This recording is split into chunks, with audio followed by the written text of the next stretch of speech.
Have you ever wondered about the secret life of a teacher who seems tough on the outside but might have a heart of gold?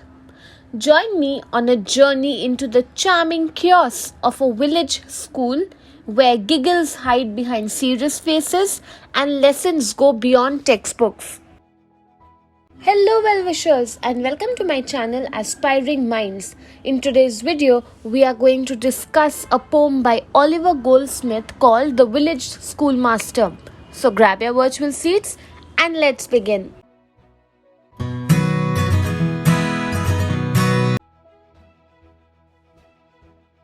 Oliver Goldsmith was an Anglo-Irish poet, a playwright and a novelist. He is better known for his novel The Vicar of Wakefield and a play that he wrote which I remember reading in my graduation days called She Stoops to Conquer. Goldsmith's writing is characterized by wit, humor and observation of human nature, and this observation of human nature is what we are going to also find in the poem that we will be discussing today. The Village Schoolmaster is a sketch within Oliver Goldsmith's work, The Deserted Village. It was written in 1770 and reflects the poet's observations and experiences while growing up in a small village in Ireland. Now, the poem is a character study. It presents you a portrait of the village schoolmaster, the education system of that time, and explores the complexities of the schoolmaster's personality. The central message of the poem revolves around the contrast that arises between the public notion, perception, or idea of the village schoolmaster and the reality of his character. It explores the multifaceted nature of the schoolmaster, revealing both his stern and strict exterior and the kindness and love for learning that lies beneath the surface. The poem also comments on the nature of fame and how fame is something which is temporary in nature, and even those who were once admired can easily be forgotten over time. And I think that is true. If there are any teachers who are watching this video, you will also be able to know this, that there will be children who like you for some time, and by the time they reach higher classes, very few of them come back to meet you. Let us now decode the line-by-line meaning of the poem. Beside yon strangling fence that skirts the way with blossomed firs unprofitable gay, there in his noisy mansion skilled to rule, the village master taught his little school. So in the first stanza, we are introduced to the setting of the village and the schoolmaster's residence. There is a fence all around his residence. It is described as straggling, which suggests that there is disorder. Nothing is arranged in an orderly manner around. The term blossomed firs unprofitable gay implies that there are flowers which are beautifully blooming and blossoming all around his house, but practically it has no purpose. The schoolmaster is further portrayed as a skilled person because he manages his small school in a very perfect manner, and this small school in his house is referred to as a noisy mansion. Next, you will see the description of the schoolmaster's behavior and character. A man severe he was and stern to view. The word stern means he was a very strict looking teacher. I knew him well, and every truant knew well had the boding tremblers learned to trace the day's disasters in his morning face. Now you can tell me, all those who are students and viewing this video, you all will be able to understand that sometimes you are able to judge when the teacher comes to your classroom or when she or he is walking into the school premises also. From then only, I have also done it as a student. We say, okay, today she's looking a little angry as she's entering. Today she's looking a little sad. Today the teacher, when she gives you a smile from left to right, you say she's in a happy mood. So the same thing is being captured by Oliver Goldsmith here, saying that if you look at a first appearance, the schoolmaster appears to be a very severe, a serious and stern looking person. But the speaker claims that he is familiar with the schoolmaster's behavior and suggests that even truants, that is, children who are also absent, are able to predict the trouble by observing the expressions of his face. Full well they laughed with counterfeited glee at all his jokes, for many a joke had he. Full well the busy whispers circling round conveyed the dismal tidings when he frowned. Yet he was kind, or if severe in aught, the love he bore to learning was in fault. So what do these lines over here mean? Basically, over here in the third stanza, it is revealed that the students would often pretend to laugh at the jokes which were made by the schoolmaster, emphasizing that they were so scared of the schoolmaster that they thought that even if they are not feeling like laughing at the joke of the schoolmaster, they still did it so that they could please the strict teacher. The mention of busy whispers suggests that there used to be a lot of gossip and rumor circulating among students, particularly when the schoolmaster was unhappy and displeased that today the schoolmaster or the teacher is not looking in a very happy mood, or he has scolded one or two people, so there is a high chance we might be scolded. So automatically you send a news of warning all around that be careful, be on your best behavior, or today is not going to be a good day for you. So that is what he's saying over here, that it conveyed the dismal tidings when he frowned, that whenever the teacher was angry, this sad news was spread all around among the students so that they would be careful of the schoolmaster.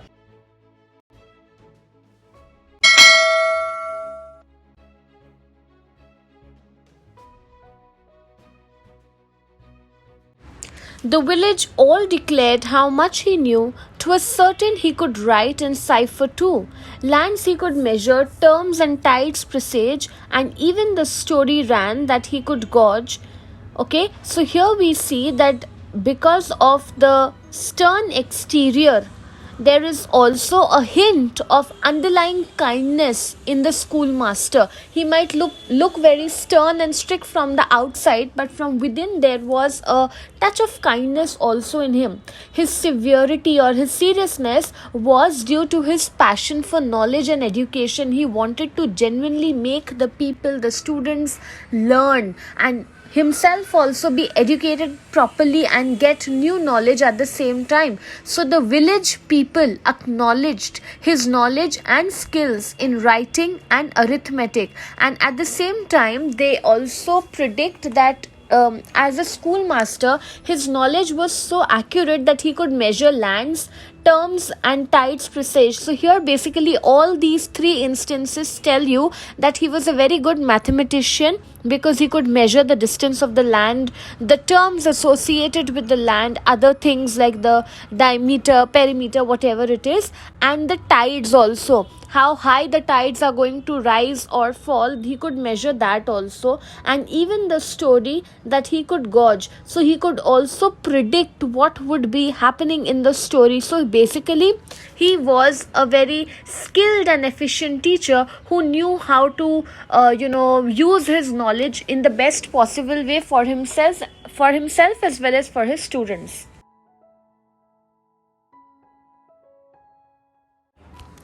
In arguing too, the parson owned his skill, for even though vanquished, he could still argue. So basically over here the mention of the parson is a kind of a priest. So just as a priest has a lot of knowledge, similarly, the teacher also had a lot of knowledge, and the parson could recognize the skill that was there in the school teacher in terms of argument, suggesting that there was a sense of intellectual superiority which was there in this schoolmaster, and the villagers, the parson, everyone had awareness of this intellectual ability of the schoolmaster. While words of learned length and thundering sound amazed the gazing rustics ranged around, and still they gazed, and still the wonder grew that one small head could carry all he knew.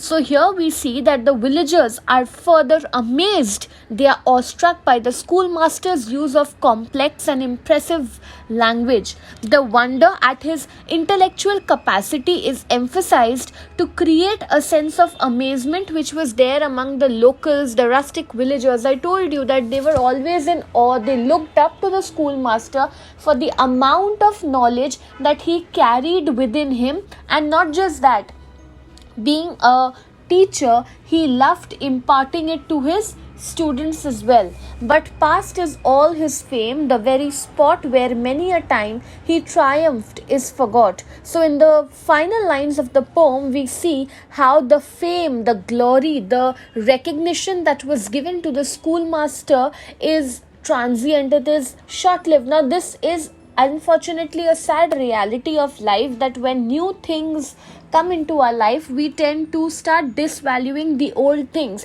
Take the example of the clothes. Once you buy new clothes, you automatically want to wear it for the next invitation, right? You don't want to wear something or repeat something you've already worn. So same is the case also for human beings. If you see a new, better person, you obviously tend to get attracted to him or her. So in this context, then, the schoolmaster's fame was replaced. The place where he once triumphed, or where he was the master of everyone, is now forgotten, highlighting that recognition, fame, glory, admiration is fleeting. It is there today and it is not there tomorrow. Ultimately, who you are as a human being is what matters. If you think you have the knowledge and as a teacher you want to spread it among people, very good. The fame might be there today and might not be there tomorrow, but ultimately, if your conscience is clear and you know you've done the right thing, you need not worry. You're still going to do well in life. Now, to discuss the major themes of the poem very quickly, first is appearance versus reality. The poem explores this contrast, the dichotomy which is there, because superficially on a first look the schoolmaster appears extremely strict and stern on the outside, but there is a hint of underlying kindness and love for learning that we find in his character. Secondly, the poem also highlights the transient nature of fame and the fact that ultimately you will be forgotten one day, even though you were once admired. So time therefore becomes a recurring theme in the poem. Thirdly, the poem touches on the importance of education and possessing different skills which are there in the schoolmaster, and this is something you need to also learn, not just as a teacher but any profession that you take up in the future or you are in. You need to be diverse, you need to spread your wings. That is why we often hear that, do new things every day, because it challenges your brain to do new things. That people these days are stuck with mental health problems and whatnot. All that will not happen, because if you challenge yourself with something new every day, that anxiety is going to be channelized in the correct way, and then when you are genuinely facing a mental problem, you'll know how to balance yourself out.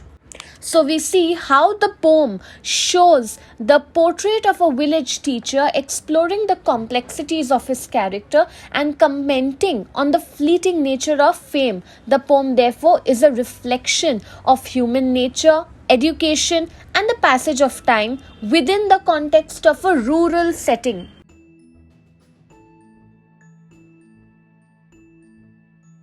So that's it from this video. I hope you liked it. Do hit the like button. Subscribe to my channel for more such future updates. Thank you for watching. Bye.